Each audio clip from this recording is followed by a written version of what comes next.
بسم اللہ الرحمن الرحیم الحمد للہ وکفا وسلام علی عباده الذین اصطفى اما بعد فاعوذ باللہ من الشیطان الرجیم بسم اللہ الرحمن الرحیم یا ایہا الذین آمنوا کتب علیکم الصیام کما کتب علی الذین من قبلکم لعلکم تتقون آمنت باللہ صدق اللہ مولانا العظیم وصدق رسوله النبی الکریم ونحن على ذلك من الشاہدین والشاکرین والحمد للہ رب العالمین۔ میرے بھائیو، دوستو، بزرگوں، السلام علیکم ورحمۃ اللہ وبرکاتہ۔ امید ہے کہ تمام احباب خیریت اور عافیت کے ساتھ ہوں گے۔ الحمدللہ انوار آن لائن اکیڈمی مختلف ورکشاپس کا انعقاد وقتاً فوقتاً کرتی رہتی ہے تاکہ زیادہ سے زیادہ لوگوں کو علمی فائدہ ہو سکے، دین کا فائدہ ہو سکے، دینی معلومات حاصل ہو سکیں اور دین کے اوپر عمل کرنا ان کے لیے آسان ہو سکے۔ اسی سلسلے کی آج دوسری کڑی پیش خدمت ہے، وہ ہے تراویح کے حوالے سے۔ تراویح کے حوالے سے مختلف موضوعات پر اس نشست کے اندر انشاءاللہ تعالی گفتگو ہوگی۔ وقت کا دورانیہ جو طے کیا گیا ہے وہ 1 گھنٹہ 15 منٹ ہے۔ کوشش کی جائے گی کہ اس وقت کے اندر تمام بنیادی اور اہم باتوں کو سمیٹ لیا جائے۔ اللہ تعالیٰ صحیح طور پر بات کہنے، مسئلے کو صحیح طور پر سمجھانے، سمجھنے اور اس پر عمل کرنے کی ہم سب کو توفیق عطا فرمائے۔ سب سے پہلے تو یہ سمجھ لیجئے کہ تراویح کا جو عمل ہے یہ بڑا ہی مبارک عمل ہے اور اس کی بڑی فضیلت احادیث مبارکہ میں آئی ہے۔ اللہ کے نبی صلی اللہ علیہ وسلم نے اور صحابہ کرام رضوان اللہ علیہم اجمعین نے اس پر عمل فرمایا ہے۔ صحیح بخاری کی روایت ہے، ابو ہریرہ رضی اللہ تعالیٰ عنہ فرماتے ہیں ان رسول اللہ صلی اللہ علیہ وسلم قال من قام رمضان ایمانا واحتسابا غفر له ما تقدم من ذنبه، کہ اللہ کے نبی صلی اللہ علیہ وسلم نے ارشاد فرمایا، جس نے رمضان میں قیام کیا، یعنی مراد کیا ہے؟ رمضان کی رات میں قیام کیا، قیام یعنی مطلب تراویح پڑھی، ایمان کی حالت میں اور ثواب کی امید رکھتے ہوئے اخلاص کے ساتھ، تو یہ عمل اس کے سابقہ گناہوں کا کفارہ ہو جائے گا، یعنی سارے صغیرہ گناہوں کا کفارہ ہو جائے گا۔ یاد رکھیے، یہ بات پہلے بھی بتا چکا ہوں، یہ جو مختلف روایات کے اندر بات آتی ہے کہ گناہ معاف ہو جاتے ہیں، جیسے مختلف کاموں سے گناہ معاف ہو جاتے ہیں نیکی کے کام کرنے سے، تو اس سے مراد صغیرہ گناہ ہوتے ہیں۔ کبیرہ گناہ کے لیے توبہ شرط ہوتی ہے کہ آدمی سچے دل کے ساتھ توبہ کرے، جو ہوا اس کے اوپر نادم ہو، شرمندہ ہو اور آئندہ نہ کرنے کا عزم ہو، تو پھر یہ کیا ہوتا ہے، پھر اس صورت کے اندر وہ کبیرہ گناہ بھی معاف ہو جاتا ہے۔ بہرحال اس تراویح جیسے مبارک عمل سے یہ معلوم ہو رہا ہے کہ آدمی کے جتنے صغیرہ گناہ ہیں وہ سب کے سب معاف ہو جاتے ہیں۔ صحیح مسلم کی روایت ہے، آپ صلی اللہ علیہ وسلم، جس کا مفہوم یہ ہے کہ آپ صلی اللہ علیہ وسلم لوگوں کو رمضان میں قیام کی ترغیب دیا کرتے تھے، یعنی تراویح وغیرہ کی۔ اس کا وجوبی حکم نہیں دیتے تھے۔ اللہ کے نبی صلی اللہ علیہ وسلم فرمایا کرتے تھے کہ جو شخص رمضان کا قیام کرے، یعنی تراویح پڑھے، ایمان کی حالت میں اور ثواب کی امید رکھتے ہوئے، تو اس کے گزشتہ گناہ بخش دیے جائیں گے۔ رمضان کا قیام کرے اور تراویح پڑھے ایمان کی حالت میں، تو اللہ کے نبی صلی اللہ علیہ وسلم کا وصال تک یہی عمل رہا، اور حضرت ابوبکر رضی اللہ تعالیٰ عنہ کی خلافت اور حضرت عمر رضی اللہ تعالیٰ عنہ کی ابتدائی خلافت میں بھی یہی عمل رہا۔ اللہ کے نبی صلی اللہ علیہ وسلم تراویح کی جب ترغیب دیا کرتے تھے تو اس کے عظیم الشان فضائل اور فوائد بھی بیان فرمایا کرتے تھے۔ تو صحابہ کرام رضوان اللہ علیہ مجمعین تو ویسے ہی نیکیوں کے بڑے حریص تھے، وہ اس پر عمل کر لیا کرتے تھے۔ وہ آپ صلی اللہ علیہ وسلم کے مبارک ارشادات کو نظر انداز نہیں کیا کرتے تھے، کیونکہ یہ کام تو صحابہ کرام رضوان اللہ علیہ مجمعین کی شان سے بالکل بعید ہے۔ اور روایت میں جو میں نے پیچھے پڑھی صحیح مسلم کی، اس میں یہ الفاظ تھے نا کہ آپ صلی اللہ علیہ وسلم کا وصال تک یہی عمل رہا، اور حضرت ابو بکر رضی اللہ تعالیٰ عنہ کی خلافت میں بھی اور عمر رضی اللہ تعالیٰ عنہ کی ابتدائی خلافت میں بھی۔ کیا مطلب یہ کہ صحابہ کرام رضوان اللہ علیہ مجمعین اس زمانے میں ایک امام کی اقتداء میں جمع ہوئے بغیر تراویح پڑھتے رہے۔ عمر رضی اللہ تعالیٰ عنہ نے سب کو ایک امام کی اقتداء میں جمع فرمایا۔ اس کی تھوڑی سی میں تفصیل بیان کر دوں۔ ایک طویل حدیث ہے، اس کا مفہوم یہ ہے، حضرت عائشہ رضی اللہ تعالیٰ عنہ سے مروی ہے، وہ فرماتی ہیں کہ صحابہ کرام مسجد نبوی میں رمضان میں رات کو نماز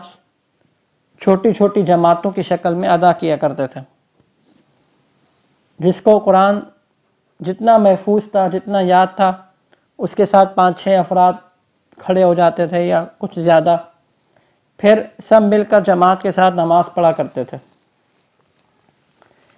وہ فرماتی ہیں کہ ایک رات مجھے اللہ کے نبی صلی اللہ علیہ وسلم نے حکم دیا کہ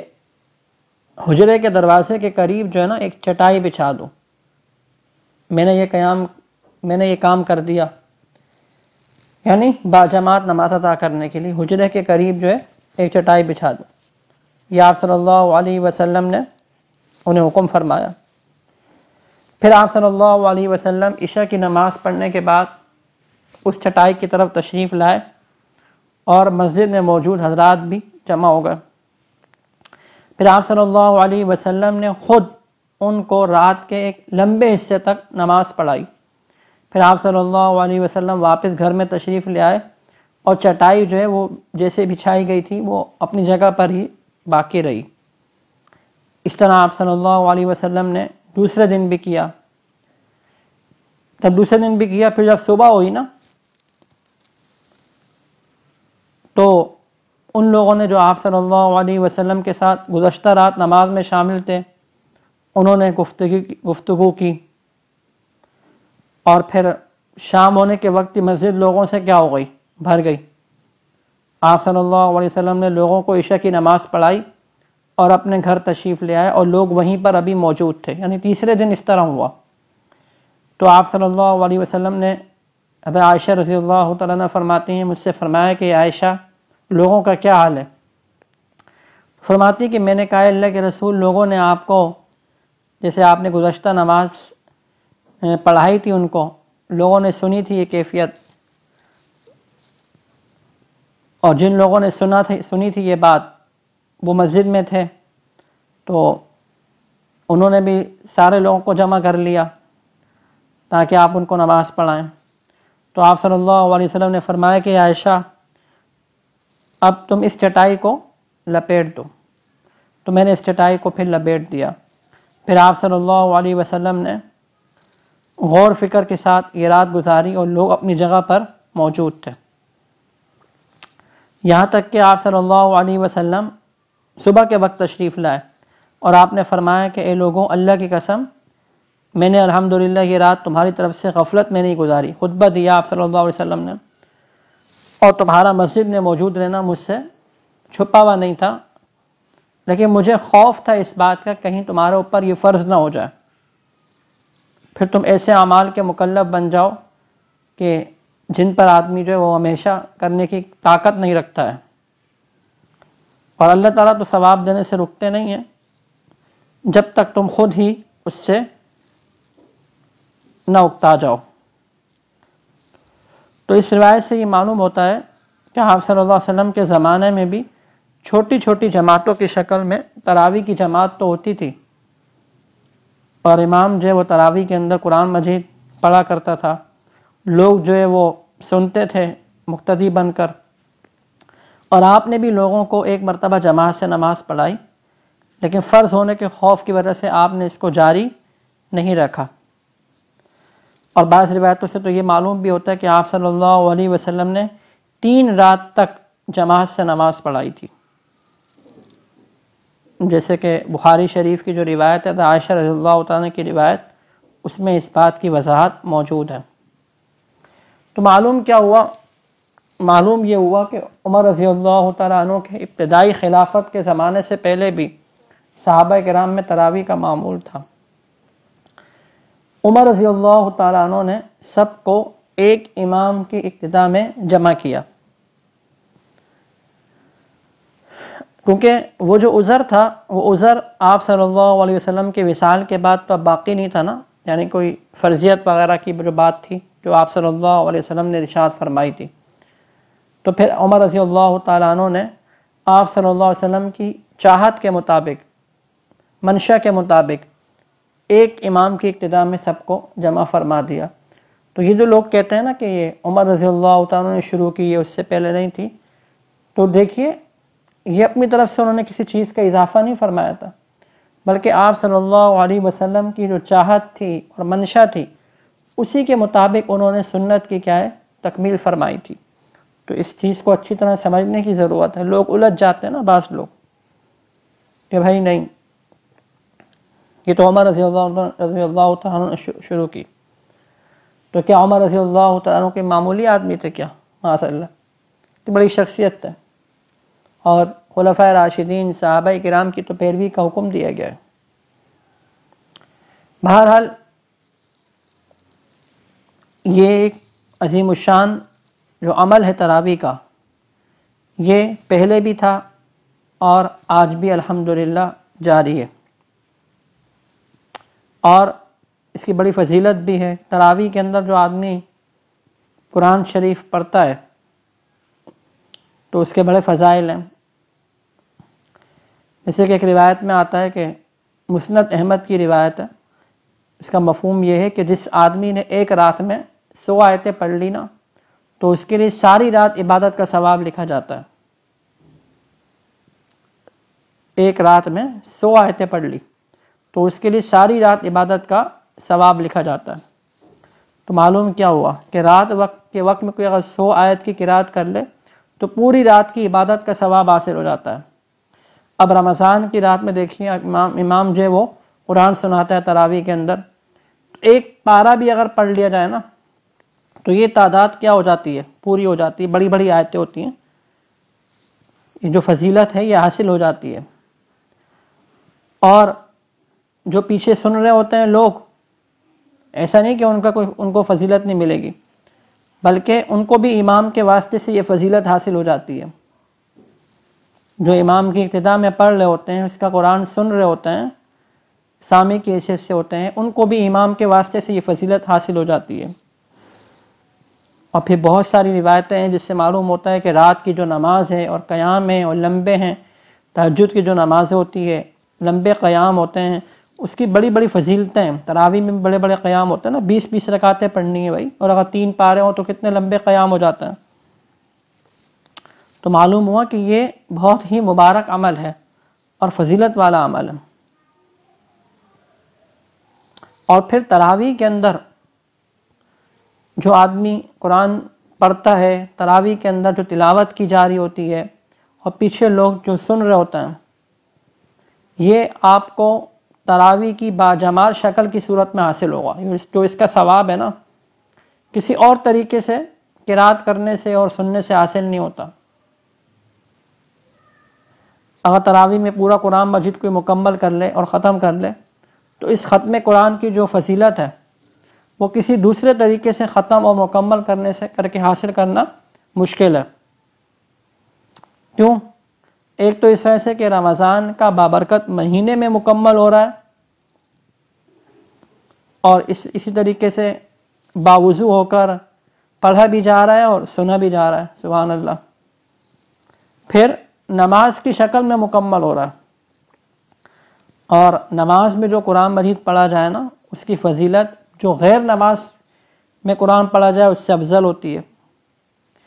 اسی طریقے سے تراویح میں قرآن مجید عموماً کھڑے ہو کر پڑھا جا رہا ہوتا ہے نا، اور سنا جا رہا ہوتا ہے، تو اس کی فضیلت بیٹھ کر پڑھنے یا سننے سے کیا آتی ہے؟ زیادہ ہوتی ہے۔ اسی طریقے سے تراویح میں آپ کو پتہ ہے کہ باجماعت نماز کی شکل میں قرآن مکمل ہوتا ہے باجماعت۔ اب یہ اس کی فضیلت زیادہ ہے نا اس سے کہ ایک آدمی اکیلے کھڑے ہو کے خود ہی پڑھ رہا ہو۔ اسی وجہ سے، اور عموماً ایک وجہ یہ بھی ہے کہ عموماً مسجد میں تکمیل ہوتی ہے قرآن کی، اور مسجد کا جو عمل ہے ظاہری بات ہے وہ یقیناً بہت اہمیت کا حامل ہوتا ہے نا۔ ایک گھر میں آپ نے پڑھ لی اور ایک ہے کہ آپ نے مسجد میں تکمیل کی۔ پھر اسی طریقے سے تراویح میں جو قرآن مجید میں جو غلطی جو پیچھے سامع ہوتا ہے، جو غلطی بتانے والا ہوتا ہے، اس کا بھی انتظام ہوتا ہے، تو غلط پڑھنے سے حفاظت ہوتی ہے۔ ویسے آدمی اکیلا پڑھ رہا ہو، قرآن کچا ہو تو پھر تو غلطیاں ہی غلطیاں، کچا نہ بھی ہو تو بھی کوئی بتانے والا نہیں ہے۔ جبکہ تراویح کے اندر پیچھے سامع کھڑا ہوا ہے، اور بس اوقات ایک نہیں بہت سارے کھڑے ہوتے ہیں، تو غلطی سے کیا ہوتی ہے؟ حفاظت کا بڑا انتظام ہو جاتا ہے۔ اسی طریقے سے کچھ لوگ ایسے ہوتے ہیں نا بیچارے قرآن مجید سیکھا نہیں ہے، پڑھا نہیں ہے، ویسے تو وہ سنتے نہیں ہیں نا، ویسے کون سنتا ہے گھر میں بیٹھ کے بھائی؟ ریکارڈنگ کون، بہت کم لوگ ہوتے ہیں جو سنتے ہیں، اور اتنی پابندی نہیں ہو پاتی۔ یہاں پورا رمضان بہت سے ایسے لوگوں کو الحمدللہ توفیق مل جاتی ہے کہ جنہوں کو قرآن مجید پڑھنا نہیں آتا، لیکن وہ بھی تراویح کے اندر شامل ہو کر اس کی گویا کہ سعادت حاصل کر لیتے ہیں۔ ظاہری بات ہے یہ کسی اور شکل میں تو ممکن ہے ہی نہیں۔ یہ تو ہو گئی تراویح کی فضیلت کے بارے میں کچھ بات، اور اس کے ثبوت کے حوالے سے کچھ باتیں۔ دوسرا جو ہمارا موضوع ہے آج، وہ ہے تراویح کی جو 20 رکعتیں ہیں ان کے حوالے سے ہمارا موضوع ہے۔ یہ بھی ایک ایسا موضوع ہے کہ جس پر کسی زمانے میں بڑے مناظرے ہوتے تھے، اب تو بہت ہی کم ہو گیا یہ سلسلہ، بڑی کتابیں لکھی گئیں، تو اسی لیے کچھ لوگ ابھی بھی ایسے ہیں، کچھ کیا بلکہ بہت سارے لوگ ایسے ہیں جو 20 رکعت تراویح کے قائل نہیں ہیں، لیکن ان کی تعداد ان لوگوں کے مقابلے میں انتہائی کم ہے جو کہ 20 رکعت کے قائل ہیں۔ یعنی وہ خود تو زیادہ کہیں گے اپنے آپ کو، لیکن جو 20 رکعت کے قائل ہیں ان کی تعداد جو ہے وہ کیا ہے؟ کہیں زیادہ ہے ان لوگوں سے جو 8 رکعت تراویح کے قائل ہیں۔ یاد رکھیے تراویح کی جو 20 رکعت ہوتی ہیں، اور یہ 20 رکعت جو ہے یہ خود آپ صلی اللہ علیہ وسلم سے بھی ثابت ہیں، اور صحابہ کرام رضوان اللہ علیہم اجمعین سے بھی کیا ہے؟ ثابت ہیں۔ صحابہ کرام رضوان اللہ علیہم اجمعین کے بعد تابعین کا دور آیا، تبع تابعین کا دور آیا، ائمہ مجتہدین، 4 بڑے بڑے امام ہیں نا، امام ابو حنیفہ ہیں، امام شافعی ہیں، اور امام احمد بن حنبل رحمہم اللہ، ان تینوں کے نزدیک بھی تراویح کی 20 رکعت ہیں۔ اور امام مالک رحمہ اللہ جو چوتھے امام ہیں نا، ان کے 2 قول ہیں۔ ایک قول کے مطابق تراویح کی 20 رکعت ہیں، اور ایک قول کے مطابق اس سے بھی زیادہ ہیں، یعنی 20 سے کم کسی کی بھی قول نہیں ہے۔ چاروں برحق امام ہے نا، فقہ اور حدیث کے امام ہیں، 20 سے کم تراویح کو اختیار نہیں فرمایا، اور یہی جمہور کا قول ہے۔ مشرق سے مغرب تک پوری دنیا میں اسی پر عمل ہے، سوائے چند گنے چنے لوگوں کے، میں نے کہا کہ وہ کہتے ہیں کہ 8 رکعت تراویح ہے۔ یہاں تک کہ مرکز حرمین اور شریفین میں چلے جائیے، مکہ میں چلے جائیے، مسجد نبوی میں چلے جائیے، وہاں 20 پر عمل ہوتا ہے۔ اس پہ باقاعدہ بڑا کام ہوا ہے اور بڑی بڑی کتابیں لکھی گئی ہیں۔ سعودی عرب کے ایک نامور عالم ہیں شیخ عطیہ محمد سالم، انہوں نے مسجد نبوی میں نماز تراویح کی 1000 سال سے زیادہ جو نا تاریخ پر عربی میں ایک کتاب لکھی ہے۔ جو عربی سمجھتے ہیں نا ذرا اس کا مطالعہ کر لیں ایک دفعہ، اس کا نام بھی عربی میں اور تھوڑا بڑا ہے، التراویح اکثر من 1000 عام فی المسجد النبوی۔ اس کتاب کے اندر انہوں نے پتہ کیا کیا؟ ہر صدی کی تاریخی حیثیت کو واضح کیا، اور انہوں نے یہ بات ثابت کی ہے کہ جو لوگ 8 رکعت سے زیادہ تراویح سے منع کرتے ہیں وہ غلطی پر ہیں، سخت گناہ گار ہیں، اور 20 تراویح کا عمل ہی انہوں نے فرمایا کہ سنت ہے، اور اسی پر خیر القرون میں اور اس کے بعد مسجد نبوی میں عمل رہا ہے اور جاری بھی ہے۔ تو بہرحال تراویح کی جو رکعتیں ہیں نا وہ 20 رکعتیں ہیں۔ اور خود دیکھا جائے نا تراویح کا ہے کیا، جو عربی سمجھتا ہے نا وہ سمجھ جائے گا کہ تراویح جو ہے ترویحہ کی جمع ہے، اور ترویہ کسے کہتے ہیں؟ 4 رکعت کے بعد جو ایک دفعہ وقفہ ہوتا ہے نا وہ ایک ترویہ کہلاتا ہے۔ ترویحتان یعنی 2 وقفے ہو گئے، تو یہ کتنی رکعتیں ہو گئی؟ 8 ہو گئی نا۔ تراویح کب بنے گا؟ جب یہ 8 سے اوپر جائے گا، تب یہ کیا ہوگا؟ تراویح آئے گا۔ بھائی والدین ہوتے ہیں نا، والدین کسے کہتے ہیں؟ خالی والد کو کہتے ہیں والدین؟ نہیں نا، والد اور والدہ 2 افراد کے لیے بولا جاتا ہے نا۔ اس طرح بولا جاتا ہے جانبین۔ جانبین کسے کہا جاتا ہے؟ ایک کو بولتے ہیں یا 2 کو؟ 2 کو بولتے ہیں نا، آمنے سامنے جو جانبین ہوتے ہیں۔ تو تراویح بھی کسے کہیں گے؟ 2 سے زیادہ وقفوں کو کہا جائے گا۔ اور عمر رضی اللہ تعالیٰ عنہ کے زمانے میں تراویح کی ہر 4 رکعت کے بعد وقفہ ہوا کرتا تھا، اور 20 رکعت کے بعد یہ کل 5 وقفے بنا کرتے تھے۔ تو ان وقفوں کی مناسبت سے اس نماز کا نام کیا ہے؟ تراویح جو ہے وہ رکھا گیا۔ سمجھ میں آ رہی ہے بات؟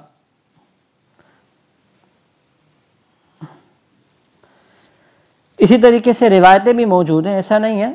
عبداللہ بن عباس رضی اللہ تعالیٰ عنہ فرماتے ہیں کہ آپ صلی اللہ علیہ وسلم جو ہے رمضان میں 20 رکعت تراویح اور وتر پڑھا کرتے تھے۔ اسی طریقے سے ایک روایت میں آتا ہے، یعنی کہ صرف آپ صلی اللہ علیہ وسلم کا یہ عمل نہیں بلکہ جو ان کے بعد خلفائے راشدین ہیں ان کا بھی یہ عمل ملتا ہے ہمیں۔ عمر رضی اللہ تعالیٰ عنہ کے بارے میں آتا ہے، انہوں نے باقاعدہ ایک شخص کو حکم دیا کہ وہ لوگوں کو 20 رکعت تراویح پڑھائے۔ دلائل بہت سارے ہیں، میں نے یہاں مختصر سی بات کرنی ہے کیونکہ آگے ہم نے مسائل کو بھی ڈسکس کرنا ہے، مسائل کو بھی بیان کرنا ہے۔ میں نے کہا نا پوری کتابیں لکھی ہوئی ہیں اس کے اوپر، اس کے ثبوت کے اوپر، اور اس کو ثابت کیا گیا اور بتایا گیا کہ دیکھو تراویح کی جو ہے وہ 20 رکعتیں ہیں، لہذا 20 رکعتیں ہی پڑھنی چاہیے۔ لوگ 8 پڑھ کے جو جا رہا ہے تو اسے جانے دیں، وہ اپنا ہی کیا کر رہا ہے؟ ثواب سے محروم ہو رہا ہے۔ سنت طریقہ کیا ہے کہ آدمی 20 رکعت جو ہے وہ تراویح مکمل طور پر ادا کرے۔ 20 رکعت بھائی رمضان کا مہینہ ہے، اس میں بھی اگر اس طرح کریں گے، کوئی 2 پڑھ کے جا رہا ہے، کوئی 4 پڑھ کے جا رہا ہے، کوئی 6 پڑھ کے جا رہا ہے، کوئی 8 پڑھ کے جا رہا ہے، بڑی محرومی کی بات ہے یہ۔ بڑے خوش نصیب ہوتے ہیں وہ لوگ کہ جن کو 20 رکعت مکمل پورا مہینہ پڑھنے کی توفیق ہو جاتی ہے۔ کتنا اجر جمع ہو گیا ابھی اندازہ نہیں ہو رہا، مرنے کے بعد پتہ چلے گا کہ کتنا فضیلت والا عمل ہم لوگ کیا کرتے تھے۔ اسی طریقے سے یہ مختصر سی بات تھی تراویح کے 20 رکعت کے حوالے سے۔ اور یاد رکھیے کہ تراویح جو ہے نا یہ سنت مؤکدہ ہے، ہر عاقل بالغ مرد اور عورت کے ذمہ تراویح جو ہے وہ سنت مؤکدہ ہے، یعنی ایسی سنت ہے کہ جس کی تاکید آئی ہے۔ جیسے ظہر سے پہلے کی سنتیں یہ سنت مؤکدہ ہیں، فجر سے پہلے کی سنتیں سنت مؤکدہ ہیں، مغرب کے بعد کی سنتیں سنت مؤکدہ ہیں۔ تو اس طرح جیسے یہ سنت مؤکدہ ہوا کرتی ہے نا، تو اس طرح تراویح بھی سنت مؤکدہ ہے۔ ایسا نہیں کہ جب دل چاہے پڑھ لی اور کبھی پڑھ لی کبھی ناغہ کرتے رہے۔ اس کی ایسی سنت ہے کہ اس کی تاکید آئی ہے، لہذا اس کو پڑھنے کا کیا ہے؟ اہتمام کرنا چاہیے۔ کچھ مسائل ہیں ان کو میں شروع کر دیتا ہوں۔ تراویح کی جیسے اہمیت آپ کو معلوم ہوئی ہے، اب ایک شخص سے اس کی مثلا 16 رکعتیں ہوئی ہیں، ایک مسئلہ سمجھ لیں 16 رکعتیں ہیں اور کچھ اس کی 2 رکعتیں رہ گئی ہیں یا 4 رکعتیں رہ گئی ہیں، تو اگر وتر سے پہلے پڑھنے کا موقع مل سکتا ہے تو وتر سے پہلے ادا کر لیں، ورنہ یہ کہ وتر کی نماز میں شامل ہو جائے اور وتر کے بعد فجر سے پہلے کسی بھی وقت اس کو پڑھ لے۔ ایک شخص ہوتا نا بس اوقات مسجد میں دیر سے آیا، آپ کے فرض جو ہے مثال کے طور پہ نکل گیا، آپ نے پہلے فرض ادا کرنے پہلے تو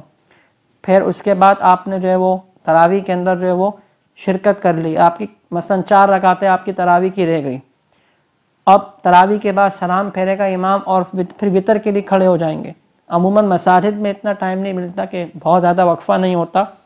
تراویح اور وتر میں۔ تراویح کے بعد وطر جو ہے باجماعت ادا کیے جاتے ہیں۔ تو آپ نے کیا کرنا ہے، اگر موقع نہیں ہے کہ وہ 4 رکعتیں پڑھنے کا، 2 رکعتیں جو آپ کی رہ گئی ہیں، تو آپ وطر کی جماعت میں شامل ہو جائیں، اور وطر کی نماز کے بعد پھر اس کو آپ کسی وقت بھی ادا کر لیں اس کو پھر اپنے طور پر، یعنی وہ تاکہ آپ کی 20 رکعت تراویح جو نا مکمل ہو جائے۔ یا کہیں جماعت آپ کو نظر آ رہی ہے کہ مجھے یہ 4 رکعتیں مل سکتی ہیں،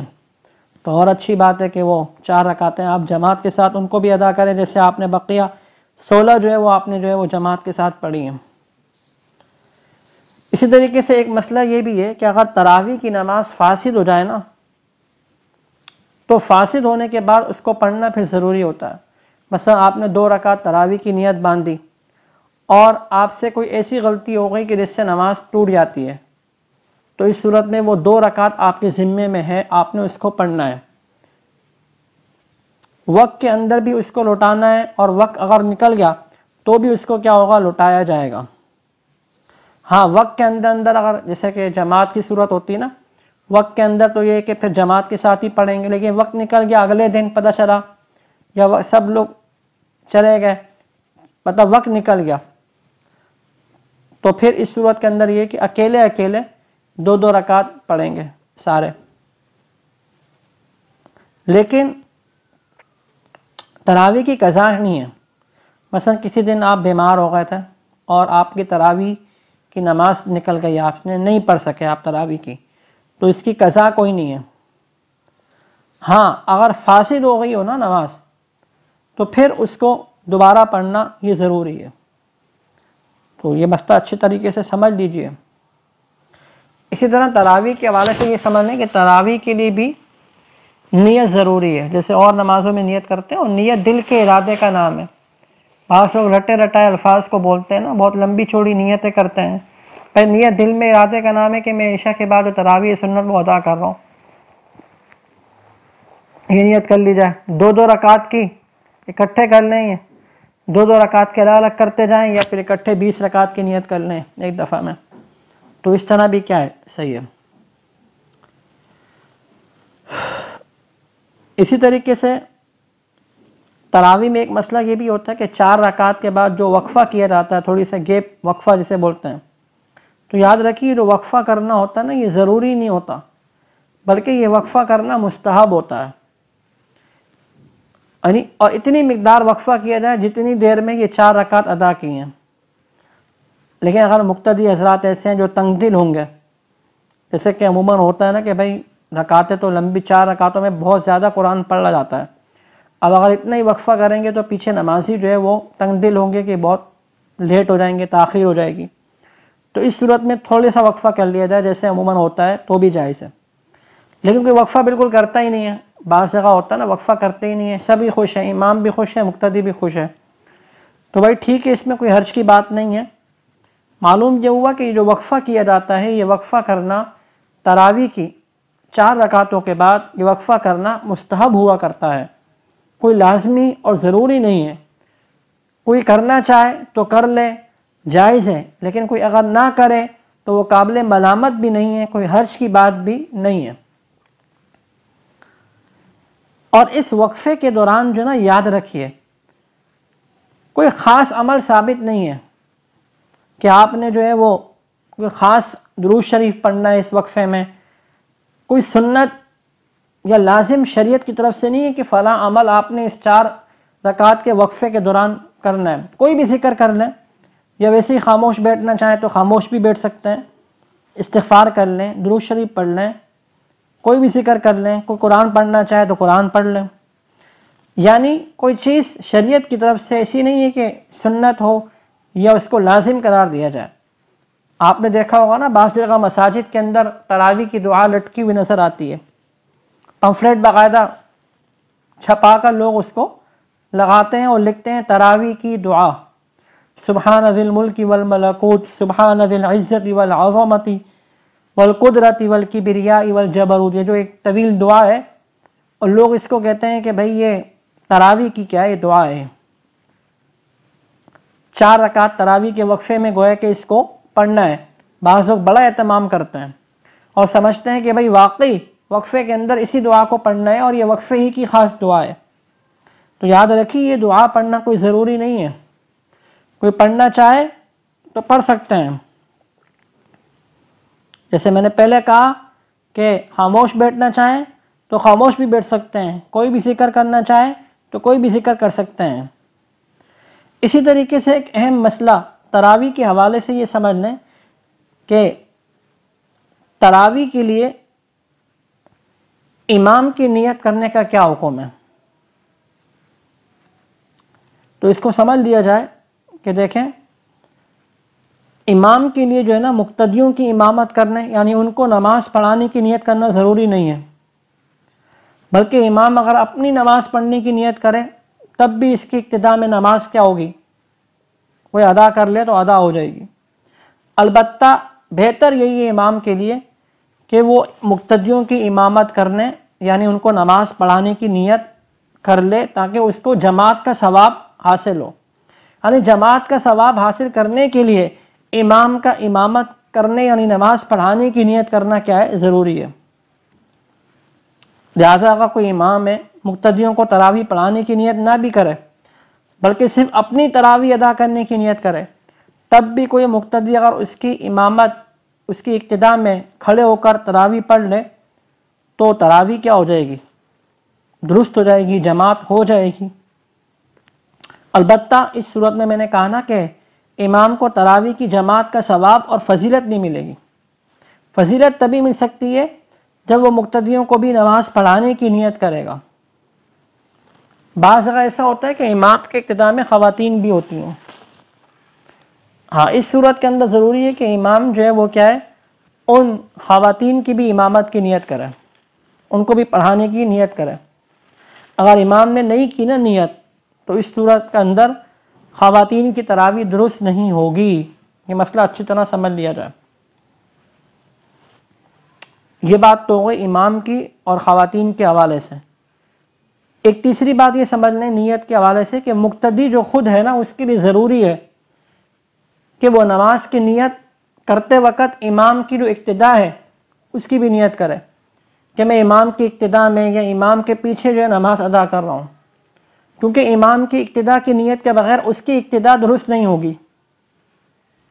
لہٰذا امام کے پیچھے تراویح ادا کرتے وقت امام کی ابتدا میں تراویح ادا کرنے کی بھی نیت کرنا کیا ہوگا، ضروری ہوگا۔ تو اس مسئلے کو اچھی طرح سمجھ لیں، فرق ہے امام کی نیت میں اور مقتدی کی نیت میں، اور خود نیت کیا چیز ہے، میں نے تفصیل کے ساتھ اس کو بیان کر دیا۔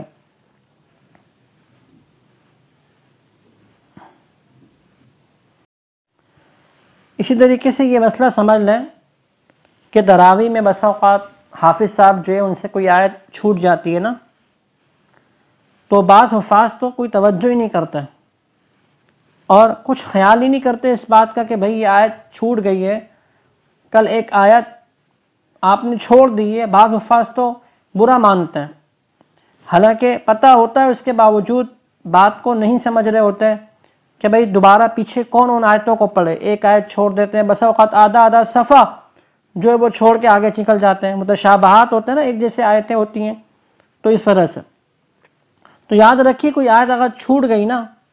تو آپ اگلے دن اس کو پڑھ لیں، یعنی بعد کی یا اسی دن اگلی تراویح کے اندر اس کو پڑھ لیں تاکہ آپ کا قرآن جو ہے نا مکمل ہو جائے۔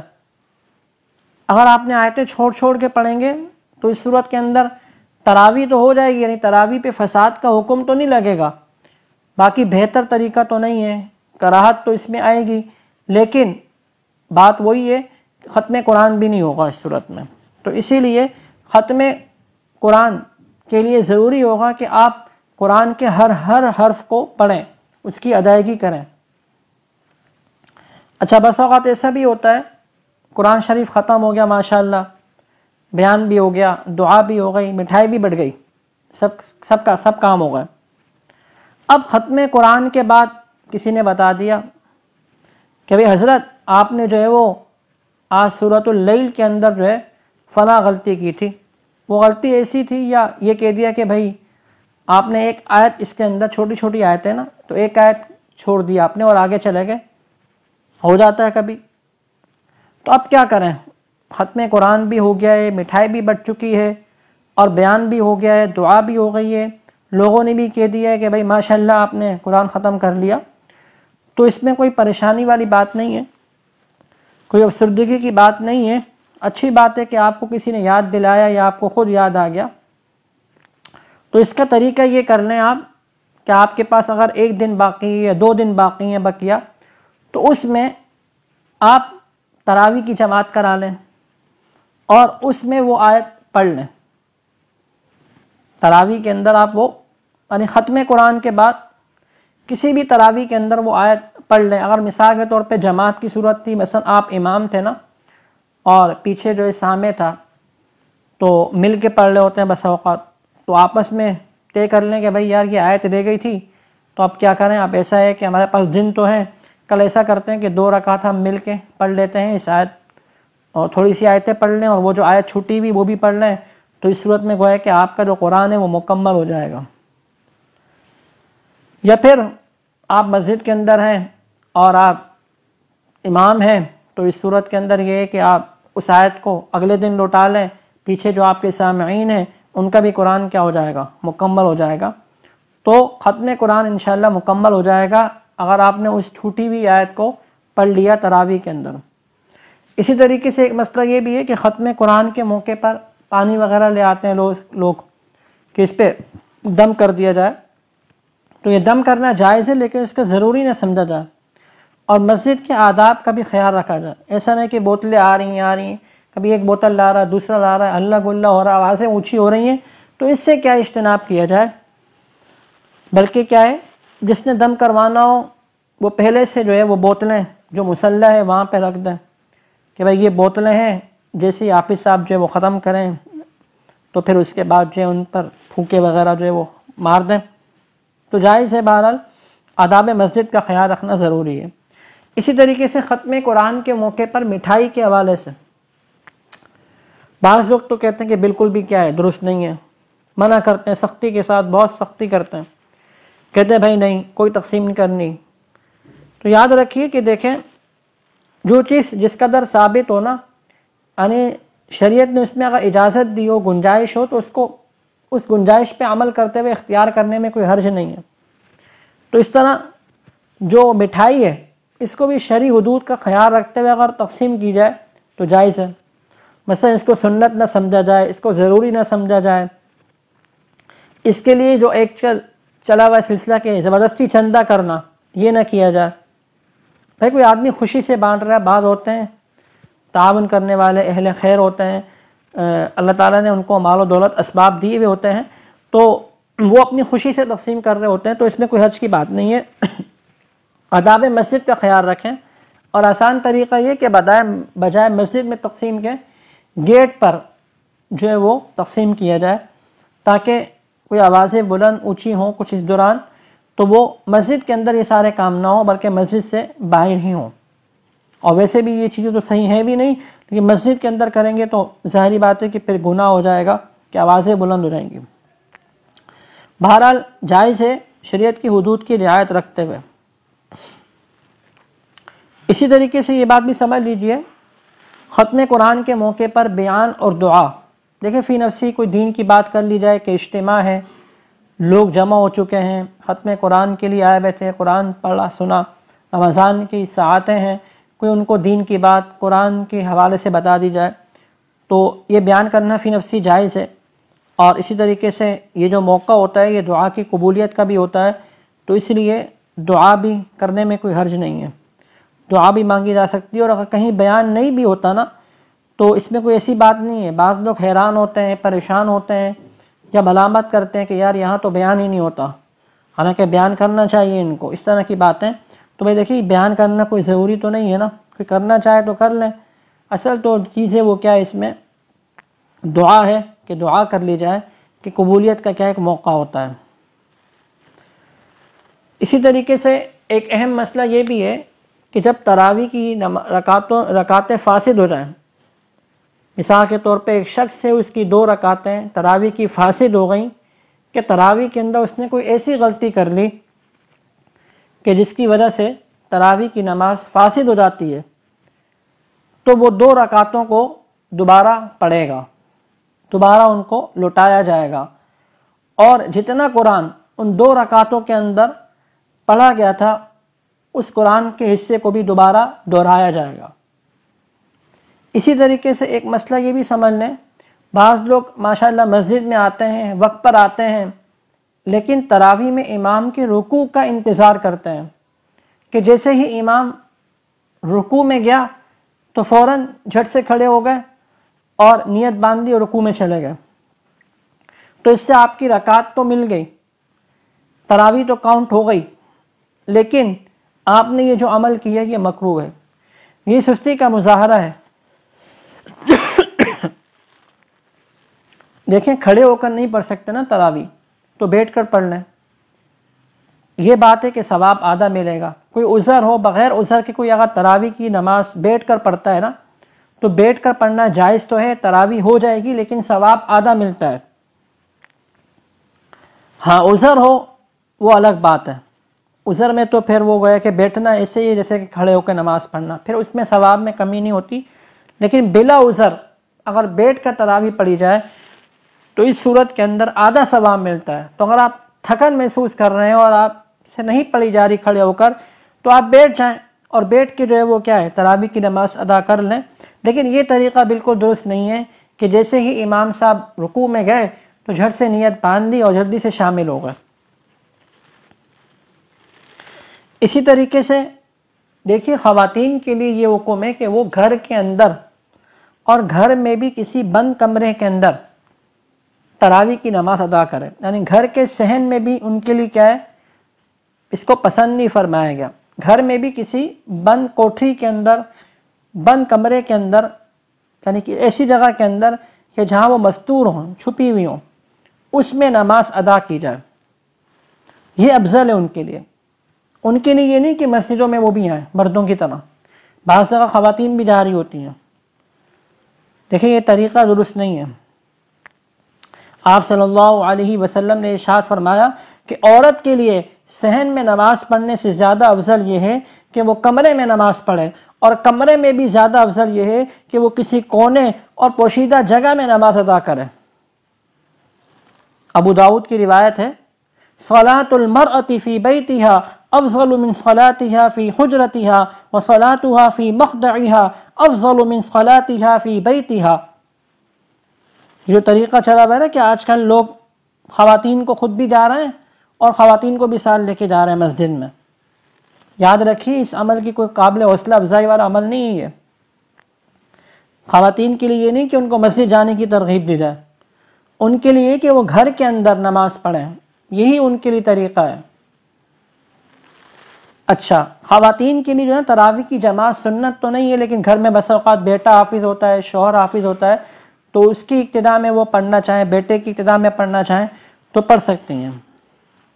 پہلے مردوں کی صف ہوگی اور پھر اس کے بعد جو ہے وہ خواتین کی ہوگی۔ ہاں اگر کوئی نامحرم شخص ہے کہ اس کے پردہ ہے، تو اس صورت کے اندر یہ کہ درمیان میں پردہ ہو، پردہ حائل ہو، تو پھر اس صورت کے اندر یہ کہ عورتوں کی صف پردے کے پیچھے ہو اور مردوں کی صف جو ہے وہ آگے ہو، تو اس کی اپنی تفصیل ہے۔ بسا اوقات ایسا بھی ہوتا ہے کہ گھر میں نماز پڑھ رہے ہوتے ہیں، الگ کمرے میں عورتیں ہوتی ہیں، دوسرے کمرے میں مرد ہوتے ہیں، تو اس میں تفصیل ہے اس مسئلے میں۔ ہمیشہ ایسا نہیں ہے کہ تراویح درست ہو جائے گی، بلکہ بعض صورتوں میں تراویح نہیں ہوتی اس طرح، تو وہ معلوم کر دیا جائے تب کسی کو پیش آئے تو۔ اسی طریقے سے ایک اہم مسئلہ یہ بھی ہے کہ دیکھیے تراویح جو ایک عظیم الشان عبادت ہے، اور تراویح کے لیے امامت کی وہی شرطیں ہیں جو عام نماز کے لیے امامت کی ہوا کرتی ہیں، کہ ایک شخص عاقل ہو، بالغ ہو، باشرہ ہو، کوئی ایسا کام نہ کرتا ہو جو کیا ہے واضح طور پر فسق و فجور کے اندر آتا ہے، گناہ گار نہ ہو، یعنی ظاہراً بھی باشرہ آدمی ہو، متقی و پرہیزگار ہو۔ بعض حفاظ یوں کرتے ہیں نا کہ داڑھی وغیرہ منڈاتے ہیں، اور رمضان قریب آ گیا تو داڑھی رکھ لی، تھوڑی تھوڑی ہوتی ہے، ایک مشت بھی نہیں ہوتی وہ۔ تو بھائی یاد رکھیے ایسے حفاظ کو امام نہ بنائیں، ایسے حفاظ کو امام نہ بنائیں، بلکہ آپ کسی مسجد میں جا کر جو ہے وہ نماز پڑھ لیں کسی باشرہ امام کے پیچھے۔ یہ تو واضح طور پر داڑھی کا منڈانا، ایسا شخص کیا ہے، فاسق فاجر ہے، یعنی کھلے عام جو وہ گناہ کر رہا ہے نا ایسا شخص تو لہٰذا اس بات کا دھیان رکھیں کہ جو بچہ جس حافظ کو آپ گھر میں پڑھوا رہے ہیں اس کی داڑھی مکمل ہو، یعنی ایک مشت کم از کم اس کی داڑھی ہونی چاہیے، وہ داڑھی چھوٹی نہ کرتا ہو، کترواتا نہ ہو،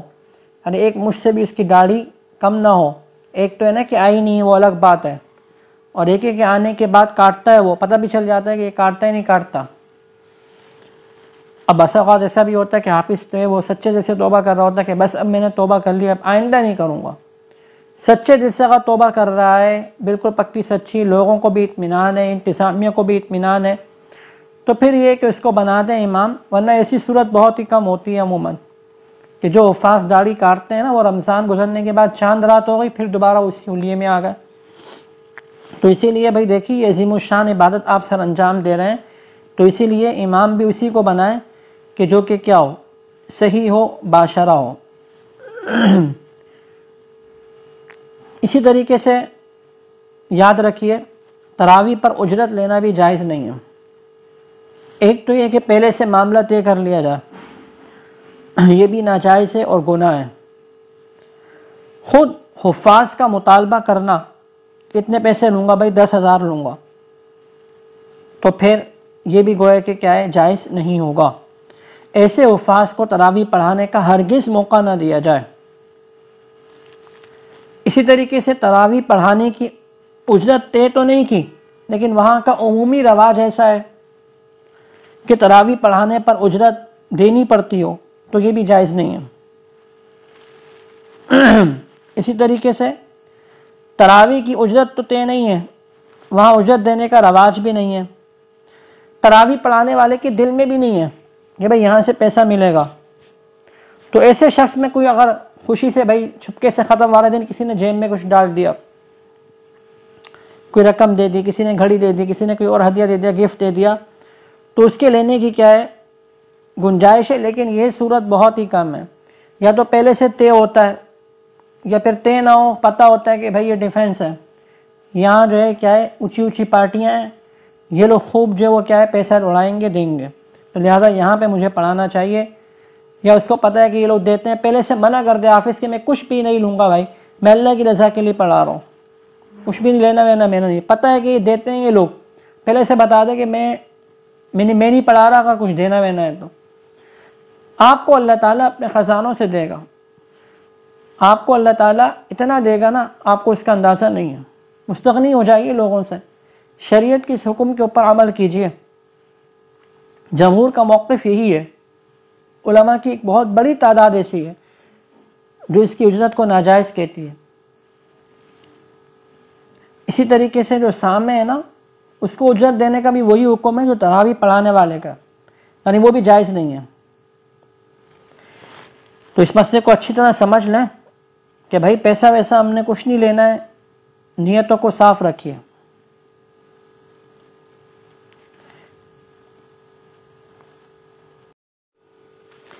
اسی طرح یہ مسئلہ بھی سمجھ لیں، جو حضرات سامع بنیں گے انشاءاللہ اس سال یا بنتے رہتے ہیں،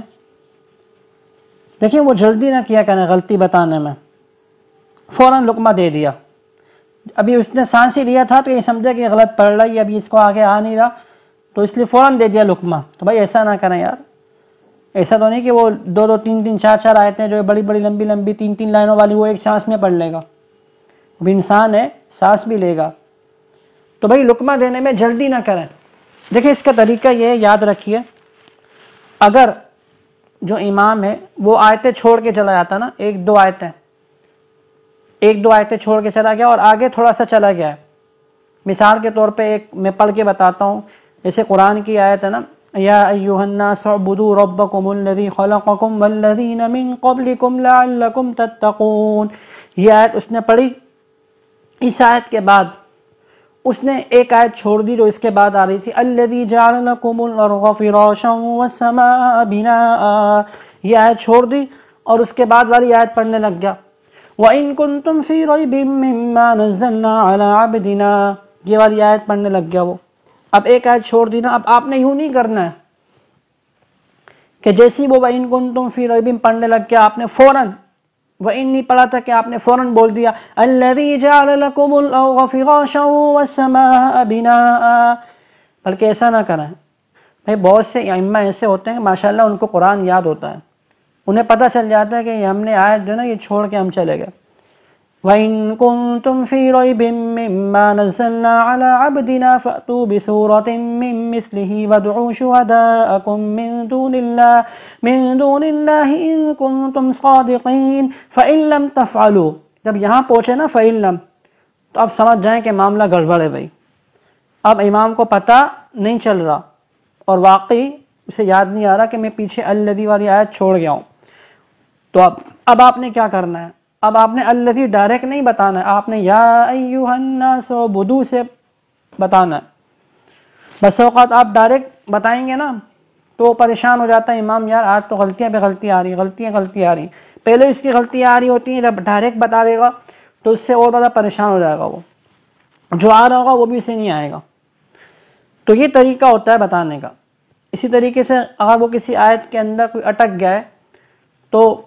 اٹکنے میں تو پھر یہ ہے کہ اٹک کے آگے چلا گیا یا اسے آ ہی نہیں رہا، تو پھر تو آپ کو بتانا ہے نا پیچھے سے، پھر تو اس بات کا آپ نے لحاظ رکھنا ہے۔ تو بہرحال جلدی نہیں کرنی ہے لقمہ دینے کے اندر، انتظار کرنا ہے کہ امام اگر خود ہی ٹھیک کر لے تو ٹھیک ہے، لیکن امام کو آیت یاد ہی نہیں آ رہی ہو، خاموش ہو جاتے ہیں نا بس اوقات امام، آگے آ ہی نہیں رہا تو بھائی پھر لقمہ دے دیں۔ اسی طریقے سے ایک مسئلہ یہ بھی سمجھ لیں کہ امام نے تراویح کے اندر جو ہے نا سجدہ تلاوت کی آیت پڑھی، پھر سجدہ کیا، اور سجدہ کرنے کے بعد جب وہ کھڑا ہوا نا تو اس نے وہی سجدے کی آیت دوبارہ پڑھ لی، ایسا بسا اوقات ہو جاتا ہے حفاظ سے۔ تو یاد رکھیے اس صورت کے اندر وہی پہلا والا سجدہ کیا ہوتا ہے، کافی ہو جاتا ہے، دوبارہ سجدہ کرنے کی ضرورت نہیں ہوتی۔ اسی طریقے سے ایک مسئلہ یہ بھی سمجھ لیں جو اکثر حفاظ کو پیش آتا ہے کہ سجدہ تلاوت کرنے کے بعد جب سجدے میں جاتے ہیں نا اور سجدے میں کھڑے ہو کر سورہ فاتحہ پڑھ لیتے ہیں اور پھر آگے قرآن شروع کر دیتے ہیں، تو بھائی اس سے بھی سجدہ تلاوت سجدہ صاحب وغیرہ کچھ واجب نہیں ہوتا۔ ہاں آپ سجدہ تلاوت سے کھڑے ہو کر ہونا تو یہ چاہیے تھا کہ آگے قرآن کی اس آیت سے کنٹینیو کرنا تھا،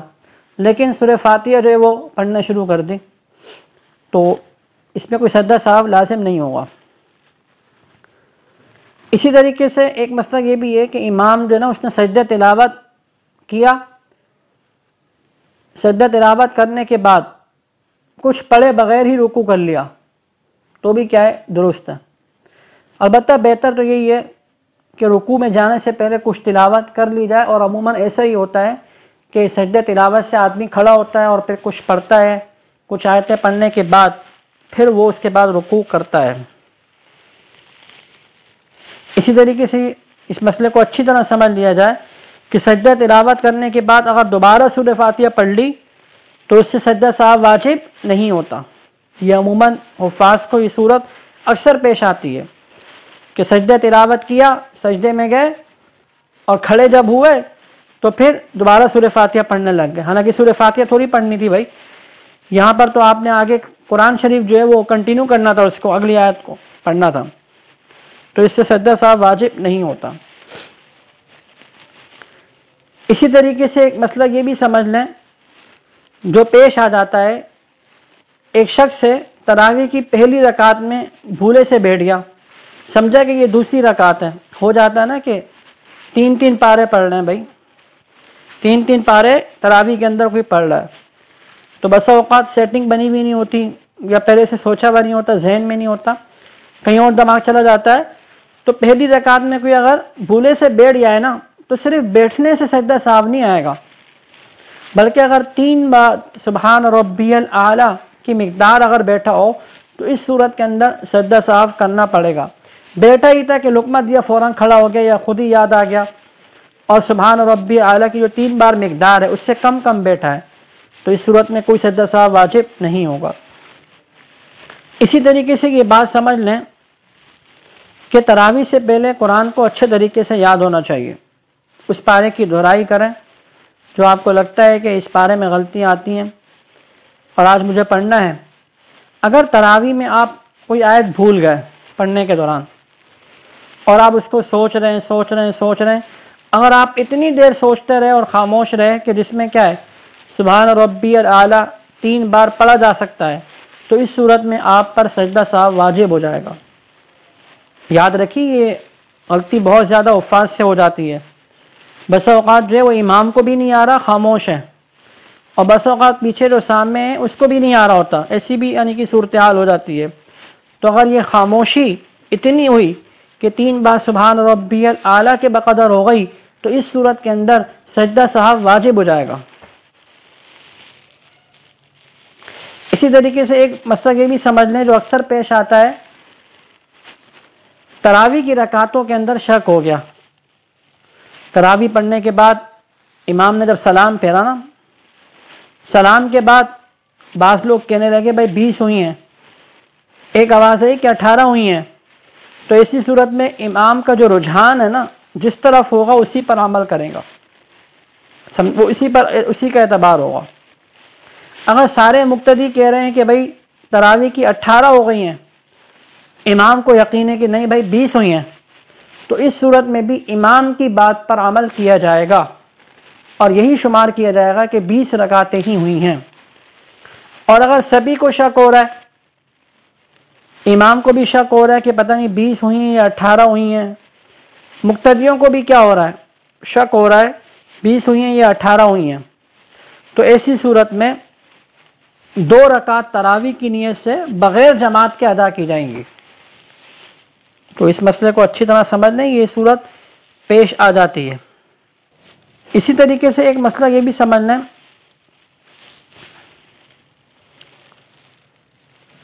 نماز وتر میں آدمی جو ہے بس اوقات دعائے قنوت بھول جاتا ہے نا، اکیلے نماز پڑھ رہا ہے وتر کی تو مثلاً دعائے قنوت بھول گیا اور رکوع میں چلا گیا، یا امام ہے دعائے قنوت بھول گیا اور رکوع میں چلا گیا، تو ایسی صورت میں واپس آنے کی ضرورت نہیں ہے، بس آخر میں سجدہ سہو کر لیا جائے، نماز ہو جائے گی۔ اچھا ایسا بھی ہوتا ہے بسا اوقات مقتدی جو ہے نا وہ دعائے قنوت پڑھنا بھول جاتا ہے، تو یاد رکھیے ایسی صورت میں مقتدی کی نماز کیا ہو جائے گی، درست ہو جائے گی، اور مقتدی کے لیے کیا ہوگا، سجدہ سہو بھی نہیں کرنا ہوگا۔ یہ کچھ مسائل تھے جو میں نے بتائے ہیں اور کوشش کی ہے کہ اس 1 گھنٹے کی نشست کے اندر جو بھی دورانی ہے اس کے اندر مطلب اس کو بیان کر دیا جائے، اور مسائل تو بہت سے ہیں، پیش آتے رہتے ہیں، بہت سی صورتیں ہیں، تو مختصراً ان کو بیان کر دیا۔ امید ہے کہ انشاءاللہ تعالیٰ اس نشست سے آپ تمام حضرات کو بہت فائدہ ہوا ہوگا، اور اس حوالے سے کوئی بھی سوال ہو تو وہ سوال بھی جو ہے وہ کر سکتے ہیں، پوچھ سکتے ہیں۔ کوئی مسئلہ سمجھ میں نہ آیا ہو تو اس مسئلے کو دوبارہ پوچھ لیں کہ اس مسئلے کو دوبارہ بتا دیں تو دوبارہ بتا دیا جائے گا، یا اس کے علاوہ کوئی اور صورت ایسی ہو جو آپ کے ذہن میں ہو اور میں نہ بتا سکا ہوں تو وہ بتا دیں، تو اس کا بھی انشاءاللہ تعالیٰ آپ کو بتا دیا جائے گا۔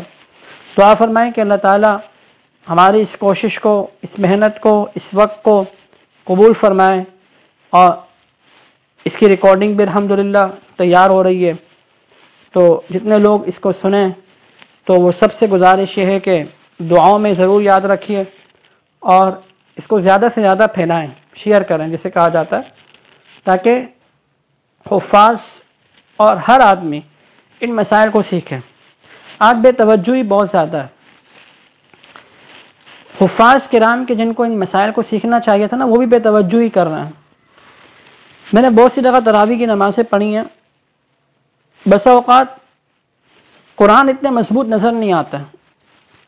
اس کی وجہ یہ ہوتی ہے، اور پھر غلطی بتانے والا پیچھے وہ بھی یعنی کہ مضبوط نہیں ہوتا نا۔ تراویح کی نماز فاسد ہو رہی ہوتی ہے، انہیں کچھ پتہ ہی نہیں ہوتا کہ یار یہ غلطی میں نے کی ہے، اتنی غلطیاں ہو رہی ہیں، اتنی اٹکیں آ رہی ہیں، ایسی ایسی غلطیاں ہو رہی ہیں کہ جس سے تراویح کی نماز ہوتی ہی نہیں ہے۔ تو بھائی یاد رکھیے، پوچھیے، پوچھ کے چلیں گے تو صحیح ہے، ورنہ یوں ختم بھی ہو جائے گا، دعا بھی ہو جائے گی، مٹھائیاں بھی بڑھ جائیں گی،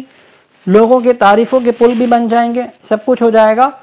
لیکن آپ نے جو عمل کیا تھا نا اللہ تعالیٰ کی رضا کے لیے اور ثواب کے حصول کے لیے، وہ پھر حاصل نہیں ہو سکے گا۔ یہ عظیم الشان عبادت ہے، اللہ تعالیٰ آپ کو توفیق دے رہے ہیں، آپ کھڑے ہو رہے ہیں، آپ پڑھ رہے ہیں، لیکن آپ ان مسائل کو سیکھیے، ان مسائل کو سمجھیے۔ ایک مسئلہ مجھے ابھی یاد آ گیا، بسا اوقات ایسا ہوتا ہے کہ ایسی غلطی کر کے چلے جاتے ہیں کہ جس سے نماز فاسد ہو جاتی ہے، نماز اس سے فاسد ہو جاتی ہے۔ ایسا نہیں کہ آپ اس کو اگلے دن لوٹائیں گے، لوٹانی تو پڑے گی آپ کو وہ آیت، کیونکہ آپ کا قرآن مکمل نہیں ہوگا، لیکن اس غلطی کی وجہ سے، وہ غلطی ایسی فحش غلطی تھی اور ایسی بڑی غلطی تھی کہ جس سے نماز ٹوٹ جاتی ہے، تو آپ کی گویا کہ وہ 2 رکعتیں بھی نہیں ہوئی، ان 2 رکعتوں کو بھی انفرادی طور پر آپ لوٹائیں گے۔ اور اگر وقت باقی ہے، وقت کے اندر یاد آ گیا تو اسی وقت لوٹا رہے ہیں اور اعلان کر دیں کہ بھائی ان 2 رکعتوں کو دوبارہ پڑھا جائے گا، یہ کسی وجہ سے نہیں ہو سکی ہیں، اور آپ کو پتہ ہے کہ غلطی ایسی ہو گئی تھی، آپ جانتے ہیں، اگر عالم ہے،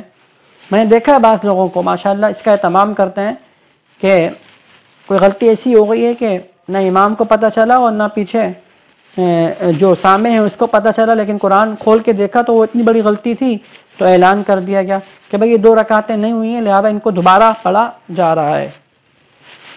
اس وقت پتہ چل جائے تو اچھی بات ہے، نہیں پتہ چل رہا بعد میں پوچھیں مسئلہ، اگلے دن پتہ چلا تو اگلے دن پھر اعلان کر دیں کہ کل 2 رکعتیں نہیں ہو پائی تھی تراویح کی، لہٰذا اپنے اپنے طور پر 2 رکعتوں کو لوٹا لیں، اور ان 2 رکعتوں کے اندر آپ نے جو قرآن شریف پڑھا تھا اس کو بھی آپ دہرا لیں۔ دیکھیں صحیح طریقے سے پڑھیں بھائی، ایسے نہیں کہ بس جان چھڑانے والی بات نہیں ہو۔ اسی طریقے سے 2-2 3-3 روزہ بھائی ان تراویحوں کے اندر شرکت نہ کریں، 2-2 3-3 روزہ تراویحاں، یعلمون تعلمون کے علاوہ کچھ سمجھ میں نہیں آ رہا تو بسا اوقات 1 مہینہ ہے اس کے اندر تو کھپانا ہے اپنے آپ کو، محنت کرنی ہے، مشقت ہے، مجاہدہ ہے، درد ہو رہا ہے ٹانگوں کے اندر، تکلیف ہو رہی ہے، دل نہیں چاہ رہا پھر بھی کرنا ہے بھائی، فضیلت والا عمل ہے یہ، آگے آخرت کے اندر اس کا انعام ملنا ہے۔ دن میں روزہ رکھا، بھوکے رہے، پیاسے رہے، کچھ نہیں کھایا، رات کے اندر قیام اللیل ہو رہی ہے بھائی، قیام ہو رہا ہے، تو لہٰذا محنت کریں، اور ایسی جگہ ابھی سے انتخاب کر لیں کہ جہاں پہ اچھا قاری ہو، تلاوت اچھی ہوتی ہو، کوئی عالم ہو، پہلے سے ایسا نہیں کہ 2 دن کہیں پڑھی، 2 دن کہیں پڑھی، 2 دن کہیں پڑھی، 1 دن گھر میں پڑھ لی، تو ایسا نہیں کریں بھائی۔ آپ مکمل قرآن شریف